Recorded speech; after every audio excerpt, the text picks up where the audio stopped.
Okey, kita teruskan dengan muka surat 182, 6.1D. Okey, dia suruh kamu hitung sudut. Okey, hitung sudut bagi yang berikut. So, dia suruh kamu cari nilai theta. So, kita tengok G dahulu. Okey, kita tengok G. So, macam mana nak selesaikan. Okey, diberi kepada kamu cos. Cos theta sama dengan negatif 0.5829. Cos theta yang diberi adalah nilai negatif. Okay. So, cos negatif hanya terletak di mana? So, kamu kena tahulah bila nilai kamu diberi negatif, so cos negatif berada di sukuan yang keberapa. Okay, kita tengok balik. All student. So, sukuan yang kedua pastinya milik sin. So, kalau cos nak masuk, dia akan jadi negatif. Betul. Okay, dan sukuan yang ketiga, kalau ikutkan sukuan ketiga adalah milik tan. All student take. So, T adalah tan. Sukuan yang ketiga milik tan. So, cos nak masuk, dia akan jadi negatif. Okay, so sukuan kedua dan sukuan ketiga adalah cos negatif. Okay, kita nak kena cari shift cos kerana kita nak cari sudut yang sepadan dengan dia di sukuan yang pertama. So, kamu tekan shift cos, abaikan simbol negatif sebab kita dah tahu negatif itu melambangkan sukuan 2 dan sukuan 3. So, shift cos, kita nak dapatkan nilai sudut. Okey, nilai sudut kamu bila kamu tekan shift cos 0.5829 dapat 54.3 darjah di dalam sukuan yang pertama. So, inilah sudut rujukan sepadan kamu ni. Okey, di dalam sukuan pertama nilai dia adalah 54.3. So, apa fungsi dia? Supaya untuk sukuan kedua kita nak cari sudut rujukan sepadan. Formula dia memang dah ada. Okey, yang cikgu cakap tadi di muka surat 175. Okey, di muka surat 175. Sukuan kedua ini rumus dia. So, masukkan je lah nilai. So, dapatlah sukuan kedua 125.7. Okey, selesai untuk sukuan kedua. Sukuan ketiga pula. Sukuan ketiga, ini rumus dia. So, tambahkan nilai, dapatlah 234.3. So, kamu tahulah bahawa sudut ataupun theta ini di dalam sukuan kedua 125.7, di dalam sukuan ketiga 234.3. Tak percaya, kamu masukkan nilai dekat sini. Cos, kamu tekan cos, kamu tekanlah 125.7. Cos 125.7 tekan sama dengan, dapat tak nilai negatif dekat sini? Sama macam ni. Seharusnya samalah. Okay, cikgu pun sebenarnya cikgu cakap untuk kamu try, tapi cikgu pun tak pernah try. Okay, tapi cikgu yakin, ya, kamu memang dapat jawapan yang sama. Okay, mungkin lari-lari nilai sikit tu sebab kamu bundar. Okay, sebab dia suruh kamu bundar jawapan kepada satu tempat puluhan. Okay. So, masukkan cos 234.3 pun akan dapat nilai negatif ni juga. So, dia macam tu cara untuk kamu mencari nilai theta. Okay, apabila diberi kepada kamu jawapan. Okay, G selesai. H, cikgu rasa H dengan I tu sama sahaja. Okay, resepi dia, tengoklah sukuan keberapa dia berada. Okay, yang pertama tengok nilai kat belakang dulu positif atau negatif. So, kalau nilai kamu negatif, sin negatif berada di sukuan ketiga dan sukuan keempat. Okay, carilah nilai shift sin untuk dapatkan sudut pada sukuan pertama. So, ambillah sukuan ketiga punya rumus sudut rujukan sepadan dan sukuan keempat punya sudut rujukan sepadan. Dapatlah dua nilai. Seharusnya memang akan ada dua nilai, dua sudut. Okay, untuk soalan macam ni memang akan ada dua sudut. Okay, kalau ada nilai negatif pun dua sudut. Okay, dua sudut dekat sini lah maksud cikgu dua sudut. Kalau nilai positif pun seharusnya akan ada dua sudut juga. Okay, sebab kalau ikutkan memang itulah dia apa yang kamu telah pelajari untuk mencari sudut. Okay, so tan positif terletak di sukuan pertama dan ketiga. Okay, so bagi yang dah faham memang bosan lah. Sebab sebenarnya bab ni senang tapi banyak benda nak kena tahu. Okay, dan tak salah cikgu inilah yang terakhir, slide yang terakhir bukan.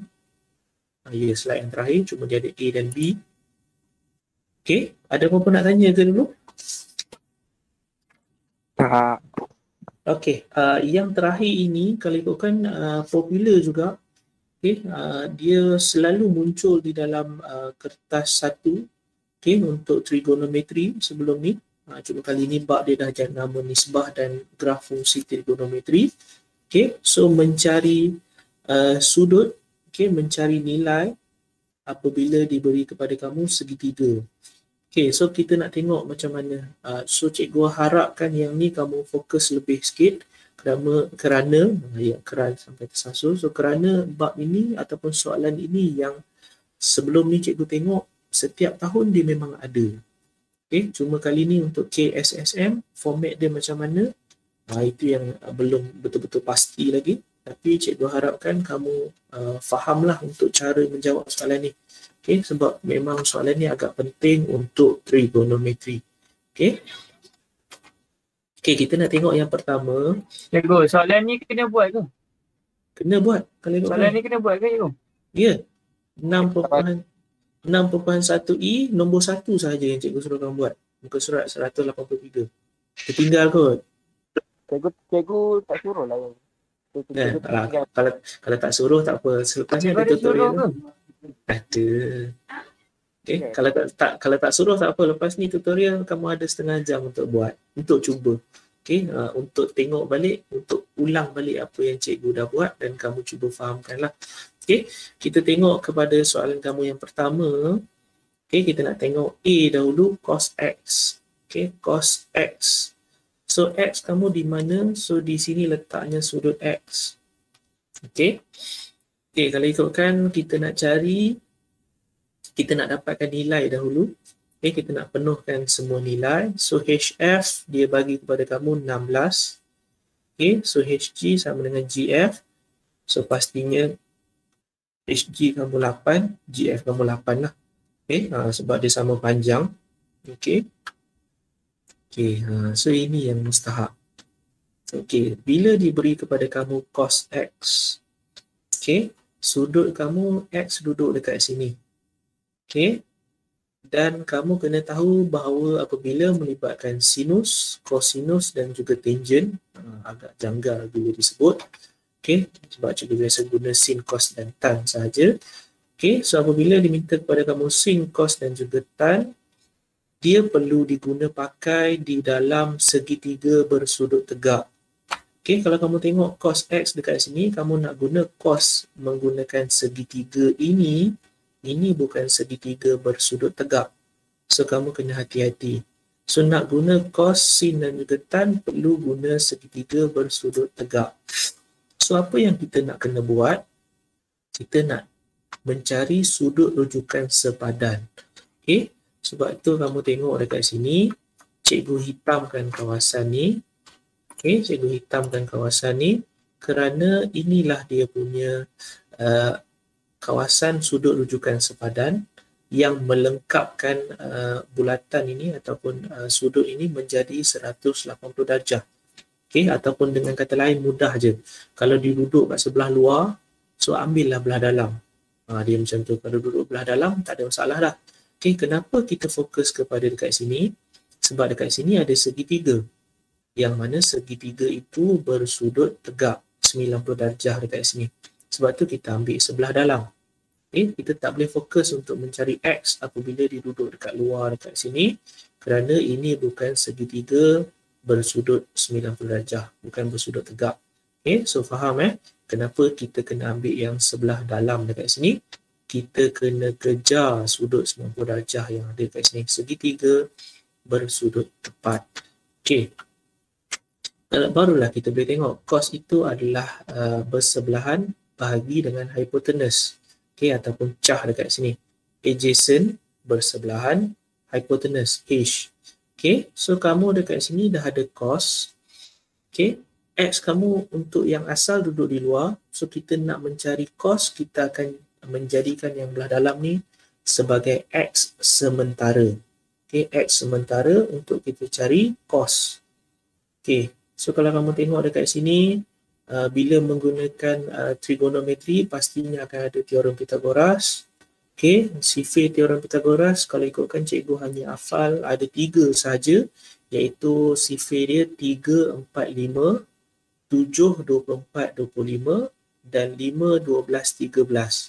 Okey, ada 3 saja, 3, 4, 5, 5, 12, 13, 7, 24, 25.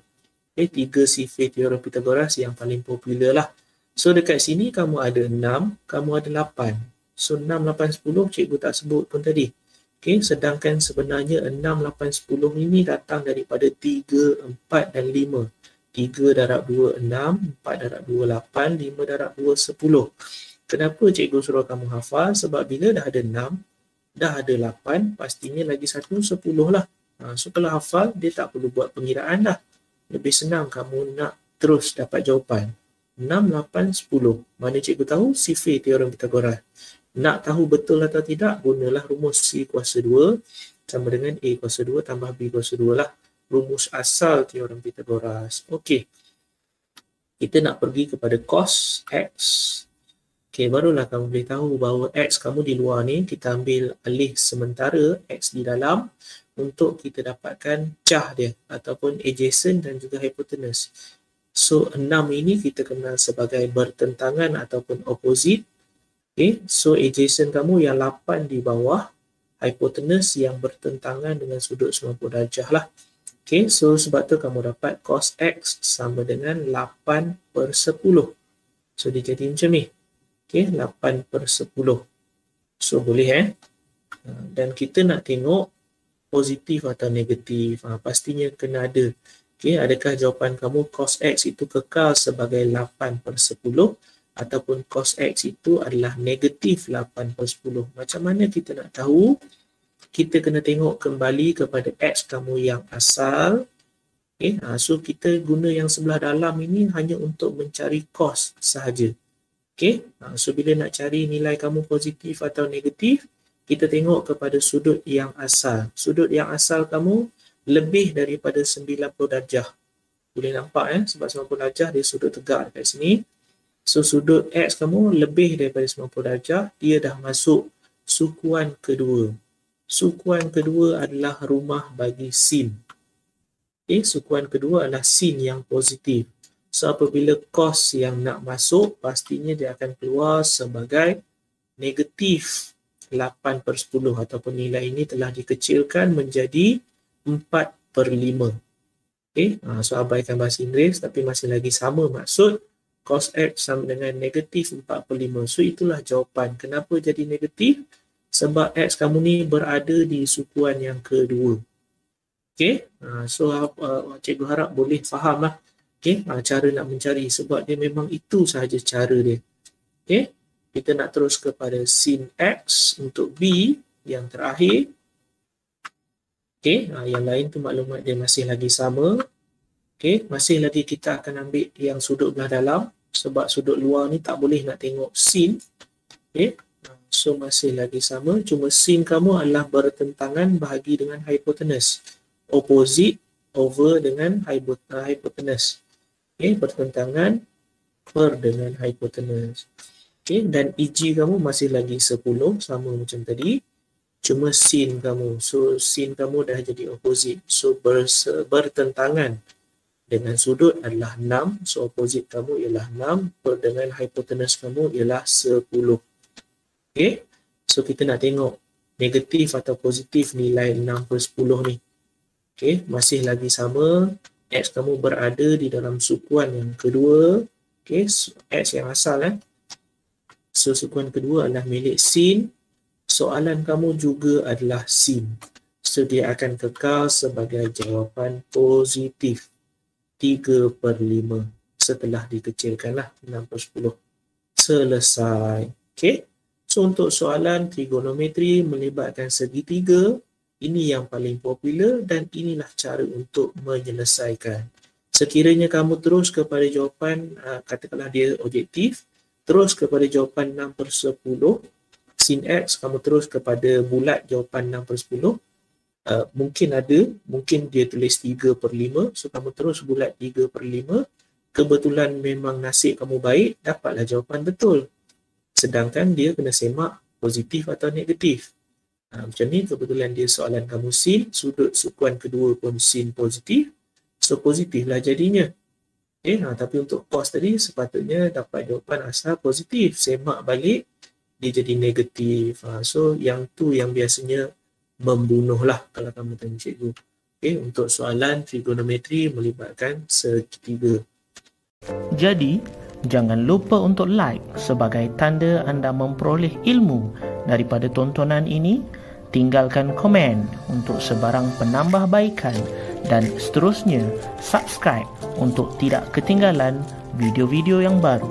Sehingga kita berjumpa lagi. Assalamualaikum warahmatullahi wabarakatuh.